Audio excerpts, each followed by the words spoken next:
Assalamualaikum warahmatullahi wabarakatuh. Perkenalkan, nama saya Sonia Muita.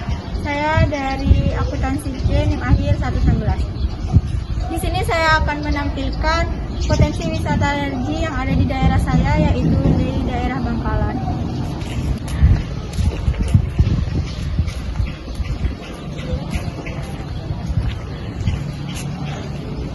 Nah, ini dia, yaitu Masjid Martajosa. Masjid Syaihona Khalil terletak di Desa Martajosa, Kecamatan Bangkalan, Kabupaten Bangkalan. Merupakan masjid yang paling diagungkan oleh masyarakat Bangkalan. Bukan karena bangunan arsitekturnya yang sangat megah, namun di dekat masjid terdapat makam seorang alim ulama yang sangat disegani. Tidak hanya oleh masyarakat Bangkalan saja, bahkan hampir seluruh masyarakat Pulau Madura dan di negeri ini. Haji Muhammad Khalil telah dikenal sebagai waliullah dan sebagai guru besar di Madura atau bahkan di Indonesia. Selain datang untuk berziarah ke makam tersebut, para peziarah dan wisatawan juga datang berkunjung dan untuk merasakan sholat di Masjid Syaihona Muhammad Khalil yang telah mengalami renovasi. Kesan megah dan mewah memang benar terasa pada masjid ini. Dan mulai pelataran masjid bagian dalam dan terutama tempat pengimaman. Berbagai jenis model ukiran dan kaligrafi terbaik menghiasi eksterior maupun interior masjid. Tepat di depan masjid terletak makam sang guru. Sebelah kanan pelataran samping tempat jemaah perempuan-perempuan untuk berkumpul untuk mengaji juga melakukan ibadah lainnya. Oleh karena itu, objek wisata ini merupakan potensi wilayah yang positif yang berada di kota Bangkalan. Sekian dari saya, apabila ada salah kata saya mohon maaf dan semoga bermanfaat. Wassalamualaikum warahmatullahi wabarakatuh. Assalamualaikum warahmatullahi wabarakatuh. Nama saya Ran Fahri Azhari Ramadan, NIM akhir 120 dari kelas akuntansi C dari kelompok 3. Di sini saya akan menjelaskan tentang potensi positif di Kabupaten Bangkalan. Kabupaten Bangkalan sebagai pintu gerbang masuk Pulau Madura mempunyai potensi besar dalam mengembangkan wisata dengan adanya sumber daya alam yang memadai serta disupport dengan adanya makam Syaihona Khalil. Itu sebagai rujukan tempat destinasi wisata religi yang mendatangkan para peziarah dari berbagai daerah di Indonesia. Metode penelitian menggunakan pendekatan kualitatif, deskriptif, metode pengumpulan data dengan cara wawancara, observasi, dan dokumentasi dengan informan. Hasil yang dihasilkan pada penelitian ini bahwa Kabupaten Bangkalan siap bila mana konsep wisata halal benar-benar diterapkan, melihat potensi dari variabel penunjang yang terdiri dari atraksi, amenitas, aksesibilitas, dan kelembagaan. Namun memang ada beberapa hal yang harus dipenuhi dan dibenahi dengan ditunjang adanya SK Gubernur bahwa di Madura, khususnya Kabupaten Bangkalan, menjadi destinasi wisata halal serta komitmen dan sinergi tokoh masyarakat. Kiai dari pimpinan daerah dalam menjadikan Kabupaten Bangkalan menjadi destinasi wisata halal. Potensi pada sektor ini didominasi oleh industri kecil dan kerajinan, antara lain industri kerajinan batik tulis, industri bahan dasar agel, membeler baik batik ukir, keramik atau genteng hasil laut, dan lain-lain. Potensi yang ditawarkan adalah industri kecil yang berbasis hasil pertambangan, yaitu marmer dan keramik. Dengan melihat banyaknya bahan baku yang tersedia serta tingginya permintaan, terbuka juga peluang pengembangan industri berbahan dasar agel. Sektor perdagangan pada saat ini terkonsentrasi di pasar baru atau modern Ki Lemah Dhuwur yang terletak di Jalan Halim Perdana Kusuma, Bangkalan.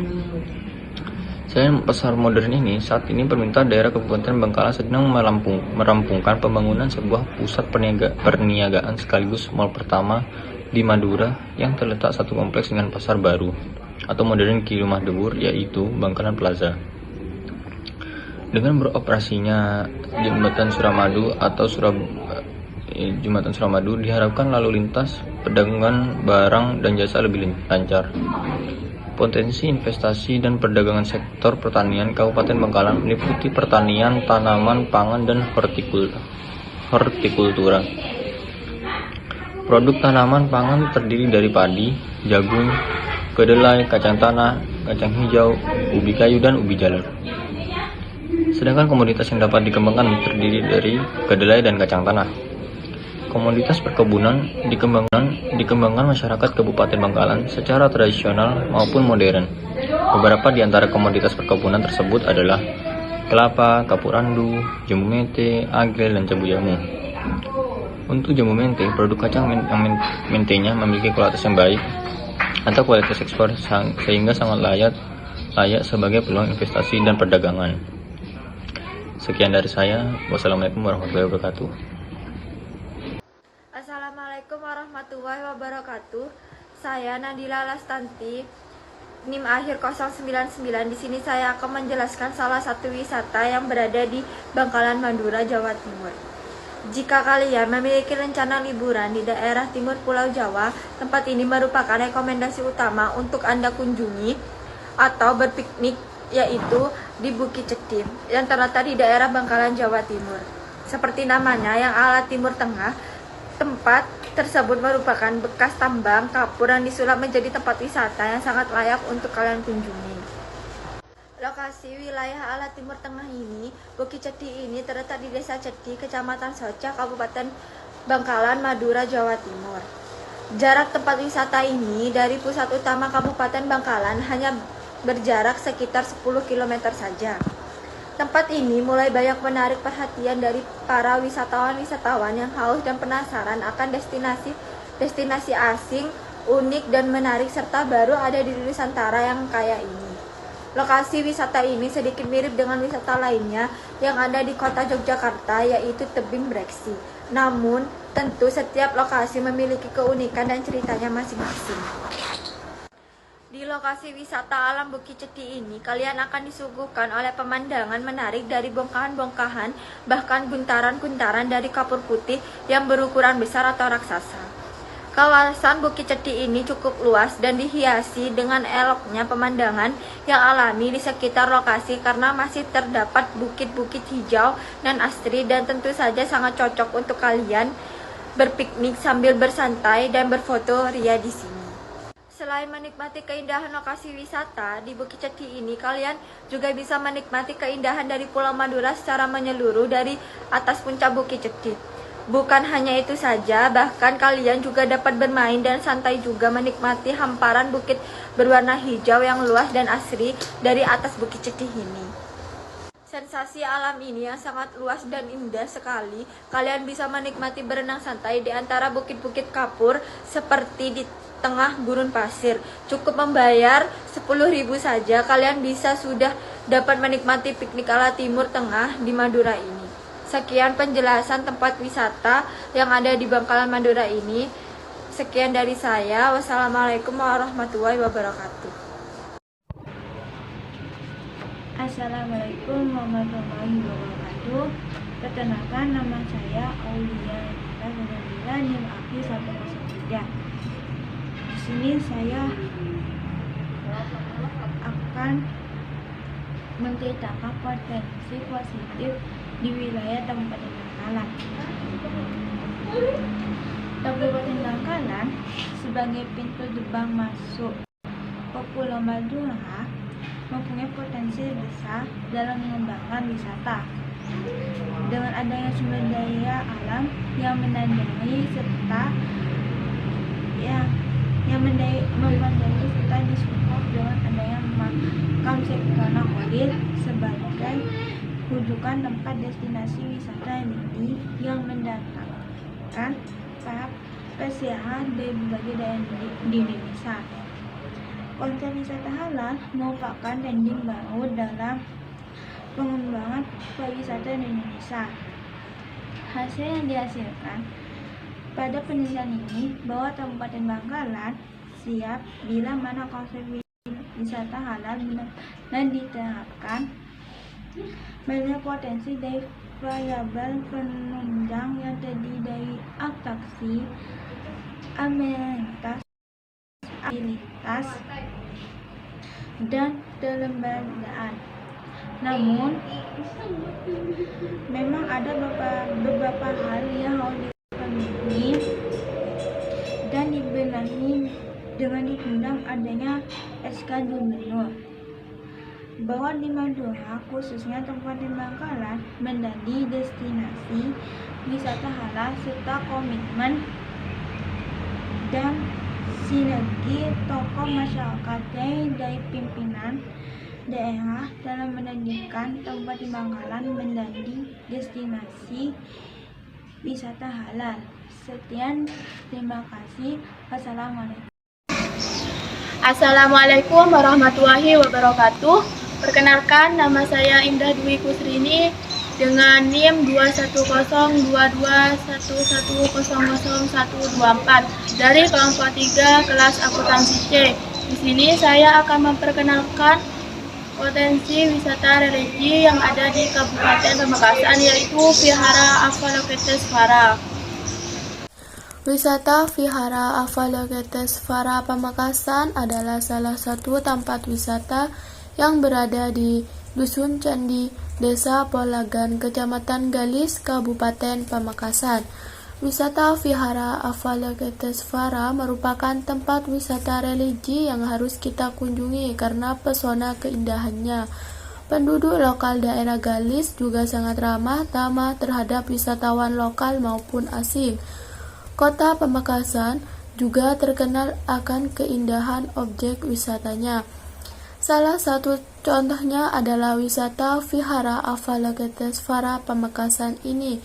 Wisata Vihara Avalokitesvara Pamekasan atau sering disebut dengan Kelenteng Kwan Im Kiong.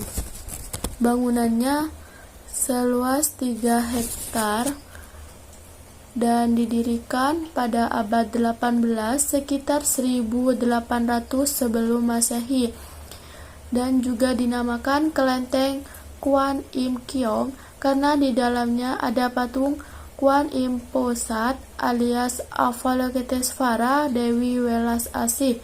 Tingginya 155 cm, tebal tengah 36 cm, dan tebal bawah 59 cm.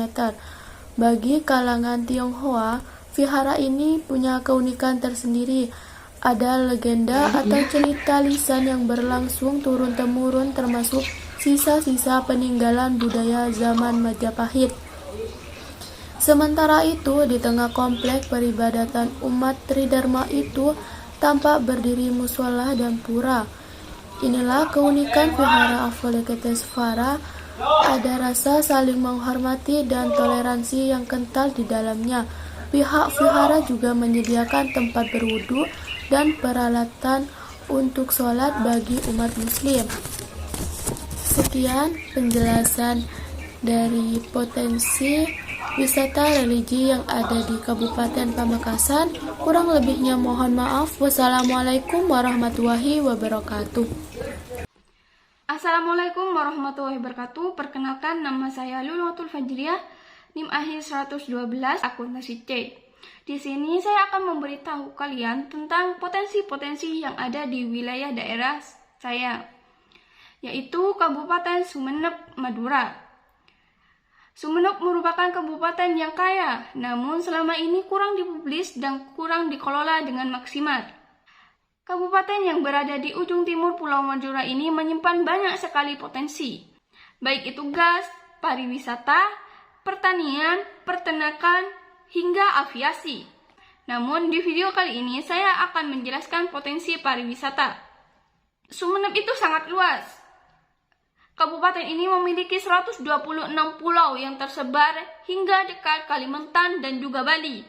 Banyak sekali pulau yang belum berpenghuni dan memiliki potensi pariwisata yang sangat tinggi. Karena keindahan bawah laut Sumeneb itu luar biasa bagusnya. Salah satu contoh pariwisata di Sumeneb adalah Pulau Gili-Iang. Pulau yang masih termasuk kawasan Kecamatan Dungkek Kabupaten Sumeneb ini sering dijuluki dengan Pulau Awet Muda, karena rata-rata penduduk di sana itu berusia sekitar 90 hingga lebih dari 100 tahun. Hal itu dikarenakan Pulau Gili-Iang memiliki kandungan oksigen terbaik kedua di dunia. Selain keindahan laut dan juga pantai, di sana juga terdapat gua-gua yang masih terjaga keasliannya.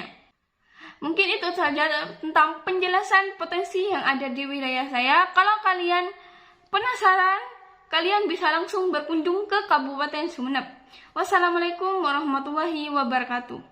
Assalamualaikum warahmatullahi wabarakatuh.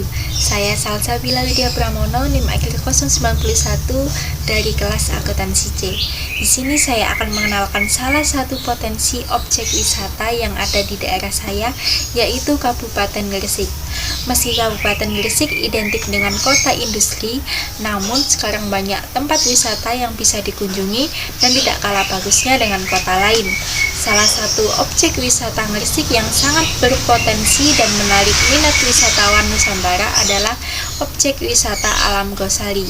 Sesuai namanya, wisata Alam Gosari lokasinya berada di Desa Gosari, Kecamatan Ujung Bangkah, Kabupaten Gresik. Lalu keunikan apa saja sih yang kita dapat jika kita berkunjung ke sana? Yang pertama, wisata tersebut menyediakan beberapa spot menarik yang bisa dijadikan objek foto oleh pengunjung. Selanjutnya ada pula kolam renang yang terletak di sebelah mata air peninggalan zaman dahulu. Bukan itu saja, ada beberapa situs kuno peninggalan bersejarah yang terletak tidak jauh dari lokasi wisata, mulai dari situs pengolahan gerabah, makam kuno Tugaran, hingga Goa Butulan yang terletak di Gunung Kapur Gosari. Kemudian, potensi apa saja yang bisa didapat dari wisata tersebut? Jadi, wisata tersebut berpotensi untuk meningkatkan kesejahteraan masyarakat sekitar, karena yang pertama yaitu pariwisata membawa banyak investasi yang dibutuhkan ke suatu daerah. Jika pada negara berkembang, mata uang asing sangat penting untuk masyarakat setempat. Yang kedua yaitu pariwisata menyediakan lapangan kerja bagi banyak orang lokal, mulai dari bekerja menjual makanan hingga pernak-pernik di sekitar wisata. Yang ketiga yaitu uang dari hasil pariwisata dapat digunakan untuk memperbaiki infrastruktur daerah, seperti jalanan baru, bandara, dan fasilitas lainnya yang diperuntukkan untuk meningkatkan jumlah wisatawan, serta juga bermanfaat bagi warga setempat. Yang terakhir yaitu pariwisata dapat membantu untuk melestarikan budaya dari kearifan masyarakat setempat, karena mereka menjadi objek wisata. Sekian dari pemaparan tentang potensi yang ada di daerah saya. Wassalamualaikum warahmatullahi wabarakatuh.